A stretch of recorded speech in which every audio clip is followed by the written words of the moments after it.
there, most of Andrew and a lot of the people actually who ended up coming to Ann Arbor later came from the Seneca Lake area in northern New York. And Andrew then was, at that time, then opening up of the West was happening, and I think he came roughly 3 to 4 months after the Allens, John Allen, came to Ann Arbor. And at that time, he then developed a tavern above the Gandy Dancer, that area above the Gandy Dancer. So down by the Gandy Dancer, that entire area was where Ann Arbor first developed. Right, that was the earlier settlers up in that hillside area. And it was convenient because obviously the river, Huron River, and all the trade that went on with the Native Americans, and also any of the goods that could be floated down the river. A lot of different American Indian tribes that lived in the area, again, because it was such a productive area for use of the water. And most of the trading took place between animals and goods that way, and back and forth between the early settlers and I think the relationship, from all I can gather, was pretty good kind of thing. Andrew Nowland basically had maybe one of them, but teams of horses that traded between Detroit and Ann Arbor. And then the people would come into Detroit looking to buy land. And there were other developments. Jackson had a development where early settlers would come and farm. Actually, we're talking about farming.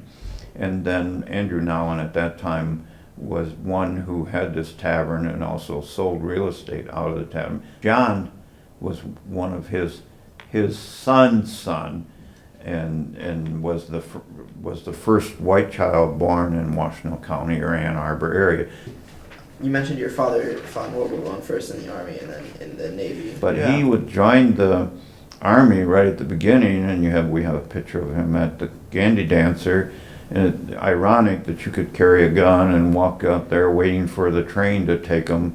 And I don't know whether it probably went to Fort Custer in Battle Creek. That was an Army post. In fact, it's still an Army post there.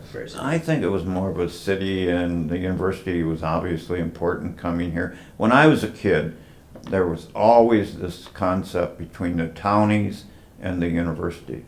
So there was always, recognizing Ann Arbor was very small and the university was small at that time, but there was always those conflicts between the townies and the university students. So the university was just building at that early period of time. Kids at that time, for kids like us, and you see some of the ration books, that everybody had a ration book. That's the only way you could buy anything. And when you used those stamps up, you didn't get any others, and you got a new ration book every month kind of thing.